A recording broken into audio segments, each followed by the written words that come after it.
Well, the question is, how do you transfer images onto fabric? And today I'd like to show you one of the mediums that you can use, which is a transfer glaze medium. And for that we'll just need a picture. I found these lovely botanical images and I quite like these palm trees, so I'm going to just use that to start with, just to show you what the process is on how to get it. Now, this transfer medium is designed to pick up ink. So wherever you have black on this piece of paper, it's going to pick that up. And you want to make sure that you are working with something that is waterproof. So a photocopy is great because you're using toner and you know that if you had to wet that, it's not going to smudge. A magazine picture is great because that is printed ink and that has dried and that doesn't normally smudge unless you're probably working with something that's really inexpensive. But you do want to be careful of inkjet printers if you're tempted to print something out of your computer, because those inks aren't water resistant, and you will see that if you had to wet your finger and rub it over an image, that it tends to smudge. So what I've done here is that I have squeezed some of this transfer medium, and I'm sure that you've got a different brand name wherever you live in your country, so just look for photo transfer medium. I've squeezed some out onto my image, and I have used my finger to coat that. Now, the reason why I've used my finger is because with years of teaching many students, I notice that when you use a brush, you tend to press down on the brush, and in doing so, you lift up half the medium. And when we come to strip the paper off the back, it quite often has led to problems in as much as that it tears because there's been a hole and you haven't coated it.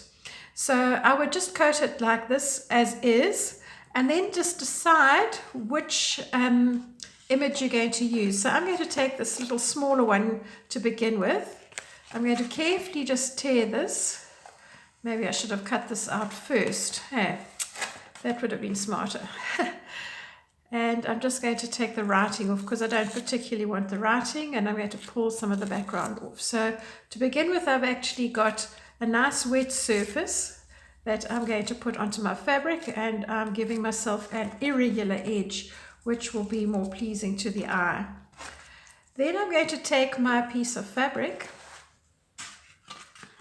and I'm going to place some extra transfer medium onto this now that I know that it's fully coated, and I'm going to spread that over so that it is completely wet. I'm not going right up to the edges because I want some of this paper just to be wiped away.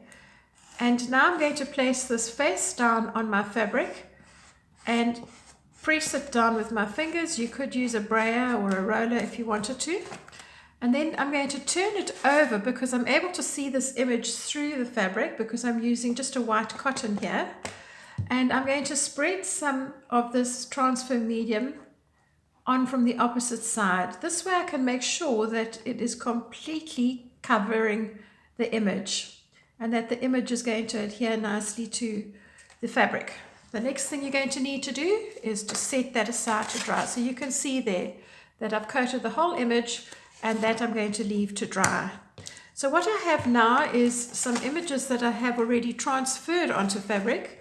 And you'll see what I've got here is the paper facing upwards. This is the second image that's on the reverse of the picture I want. And if I turn over the picture, there are the little images that I would like to keep. So I'm going to put my fabric, which has the plain side down, facing onto an ice cream lid. And I'm going to take some water and I'm going to wet the back of this paper.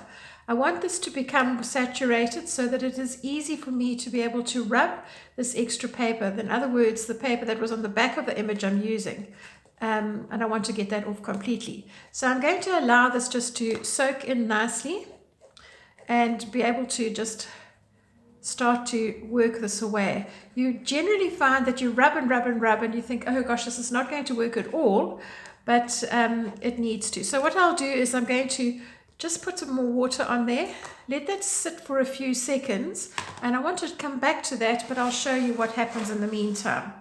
We're going to start to take the paper away from the image, And as we do it, we're going to have the image revealed on the fabric. This is just the beginning of perhaps a lovely art project. You could make this as like a little stitched collage. You could use this on a cover of a book. You could make it into a bag. You could perhaps stain the fabric with tea dye or coffee of some sort. But you'll see that you've got this image on your fabric and it is nice and firm. So if you had to cut this to a bigger size, you could even make book covers for your journals with this. Some of the pitfalls when you're working with this transfer medium and you're taking it off the back are that you do have to be very careful that you're not rubbing so hard that you rub through your transfer, because it's a very small image and it's very thin, and you're going to have a little bit of a textured surface underneath from the fabric, and that can cause a little bit of friction. You will also notice that there is still a slight milkiness to this, and that's because not all the paper has come off the back. So if you have started to strip a piece of paper off the back and you think you've got it all and you leave it to dry and you get that milkiness, then you will just simply wet the background again, as I'm doing right now, like so, and leave it for a few seconds and come back to it to strip that off. So let's come back to this one here to begin with, and all I want to do is just to gently rub, maybe even just scratch through the surface, because some magazines have a gloss on them. And then once you've got a little bit of that paper starting to show through, you'll find it a lot easier to be able to roll away the actual backing paper that was on here. You would like to be able to make sure that you're rolling from the center towards the outside edge. You don't want to be rolling it in a little ball in the center and then you find that you've actually made a hole in your fabric. So you can see that I'm just pulling this away. I'm not exerting a lot of pressure, and at the same time I'm making sure that I'm not actually getting one of these little balls of paper and rubbing that in a circle, because that does tend to actually create a tear mark in your design. So just using your finger, keeping it damp and moist, I do it. And I like to work on these ice cream lids because they've got this little ridge here where I can capture any moisture that's dripping, so I don't get completely wet myself, but I just keep moving this paper away. So you'll start to see that this backing is coming off nicely, and you just work and work and work until you have it all removed. Okay, then you can leave it to dry. Now let's come back to this one where we had a little bit of milkiness, and you'll see that now that it's wet, it looks brilliant. But you want now just to take your finger wet, always wet, and you just want to lay it parallel to your surface of your image and just very, very lightly smooth over it to roll away that milkiness. If you're putting any pressure on this at this stage, the chances are that you really are going to go through that. But you can see here that I'm still taking away little bits of paper. And this will be especially noticeable if you are working on a dark surface. When you've got a lighter surface, these very fine little bits of paper that are left behind aren't as noticeable, but you can definitely see it on dark images. So you just continue to move this away. And what I love about this technique is that it gives it such a nice vintage feel to whatever you do, and also just to think that you've actually managed to transfer this image onto a piece of fabric that can be used as a book cover, or you could do it as an apron for a gift. Perhaps you've got children and you've got a granny somewhere, and you could make a lovely apron for a gran, or a barbecue apron for granddad, or even your own child's father. So it's really nice. So you can see here again, I've come back to the first image, and that this paper is just rolling away really nicely. If it gets sticky, apply some more moisture. It's not going to do any harm whatsoever. And so you're just going to keep working this away. So I hope you've got lots of projects lined up to be able to use this. I just think it's a fabulous technique, and it's really easy to do. But just make sure that you stay away from inkjet printers, and that you don't rub through your prints.